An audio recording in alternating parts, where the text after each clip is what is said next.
Hey there, I want to share with you my largest project yet, and that is a pair of 15 feet diameter circle ice bars. And here I want to share with you the process of me going and creating these very inventive or unique pieces of ice furniture. So it all starts off with, first we got to design it, right? So I just use Adobe Illustrator and I design the work so I can figure out the angles and the pieces and how many I need to make.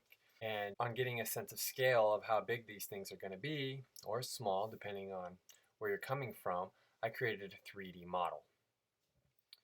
And so knowing that I needed 53 blocks of ice, I needed some more freezer space, so I went and rented a freezer. And this ice bar needs these custom made trays. And so here's the process of how I made these trays. I decided to make them out of wood.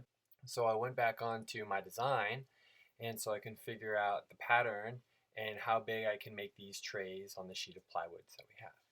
So it all starts off by mapping out the first one, getting it all right, cutting it down, and then using that as a template because I needed to make 12 trays total. So here they are, and after I cut them all out, it's time to test them.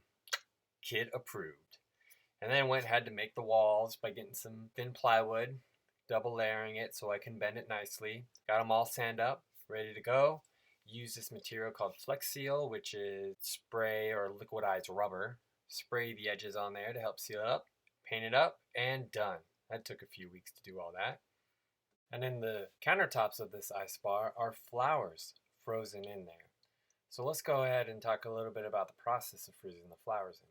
First, it starts off by me making a template of each little panel. Then I get the flowers from a florist and I arrange them how I want. And then it's time to freeze them in the ice.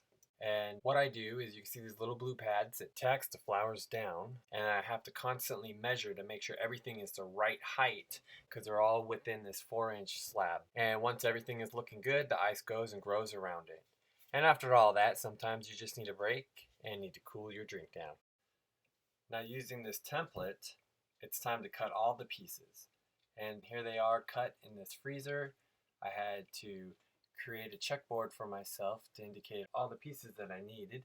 This job totaled 102 pieces of ice. And on top of that, I had to do 2 swans, 4 vases, and a name plaque.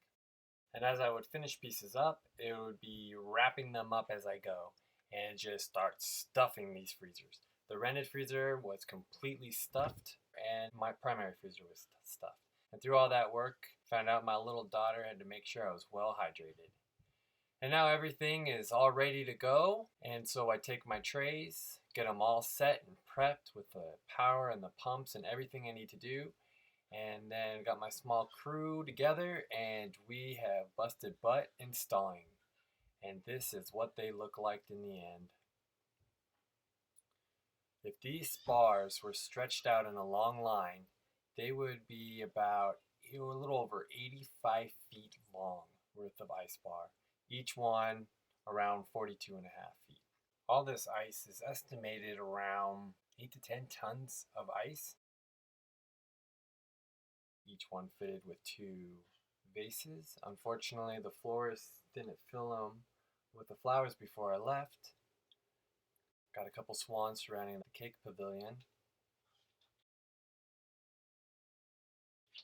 And the name plaque centered in the room.